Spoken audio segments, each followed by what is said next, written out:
While reviewing the images of Hindu temples and cremation ceremonies from our recent trip to Nepal, I was reminded that I have many similar images from Bali, Indonesia.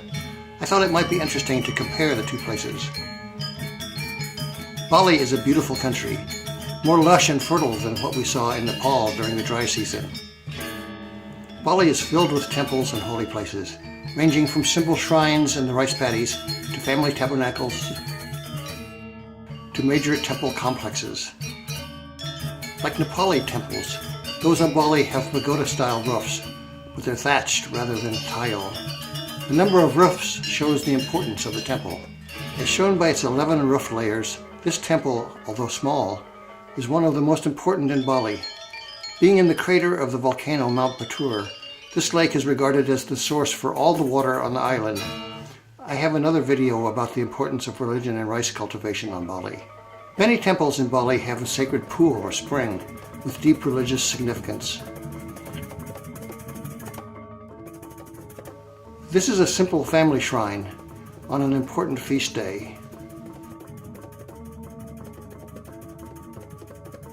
These are the household shrines of a richer family. Distributing offerings is an important daily activity.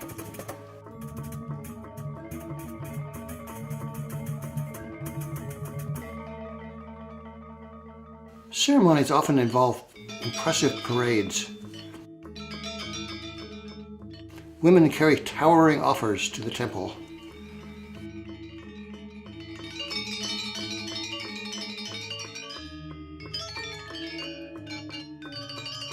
We were required to have a sarong and sash to enter the temple.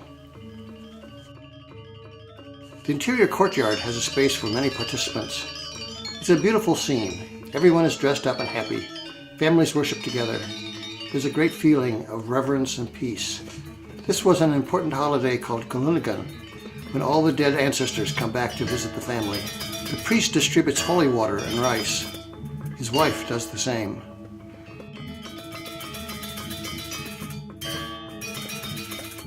The baskets of food are blessed. When the ceremony is over, the baskets are taken home to be eaten by the family.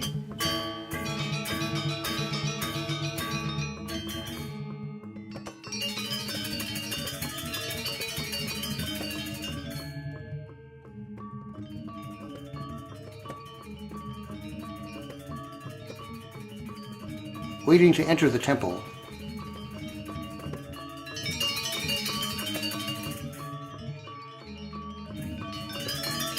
Going home.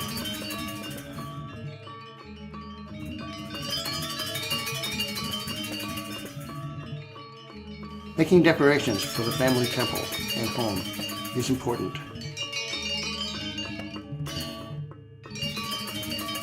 Bamboo leaves can be woven into many shapes. Flowers are also important.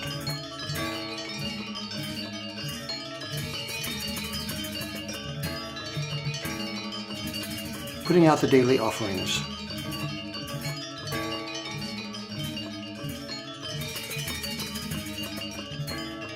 The offerings can be quite simple.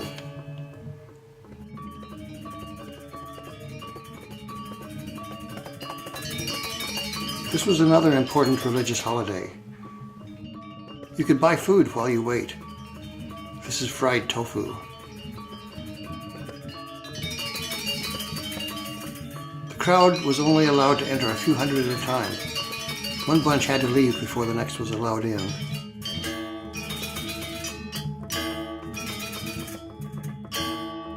People waited very patiently. There wasn't any grumbling or quarreling.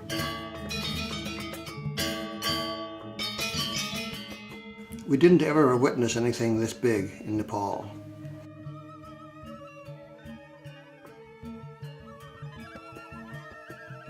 When the doors to the temple finally opened, there was a crush to enter.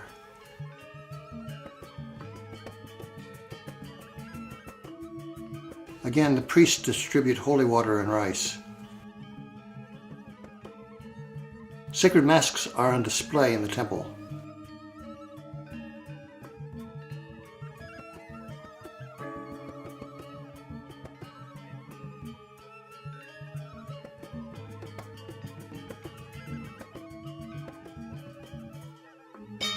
Art is often an important part of religious events.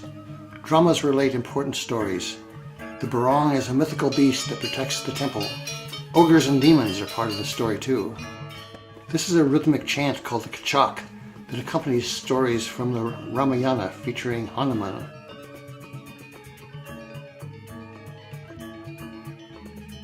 Here are some pictures from several cremation ceremonies. The body is burned in a large effigy. A black bull is a typical effigy for the commoner, while a white bull is used for priests or royalty.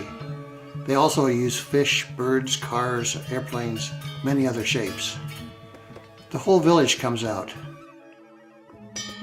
The body doesn't actually ride in the coffin. It's in a tall golden tower at the back. Here they're putting the body into the tower. The height of the tower shows the importance of the individual. The coffin is carried on a bamboo scaffold. Women and family members carry offerings and pull on a rope to encourage the soul to journey to the other side. The eldest son rides on the coffin. Cremation doesn't necessarily occur immediately after death. The family may wait for months or even years while collecting money and making preparations. There's a great deal of shouting and joyful noise. The coffin is whirled around and tipped from side to the other. This is to confuse the dead spirit so it won't know how to come back and haunt the village. It's a joyous event for reincarnation to a higher state. When the procession reaches the cremation grounds, the body is transferred to the effigy. Grave offerings of cloth, food, wine, or other goods are added. Mourners and gift bearers circle the coffin. The whole thing is set afire.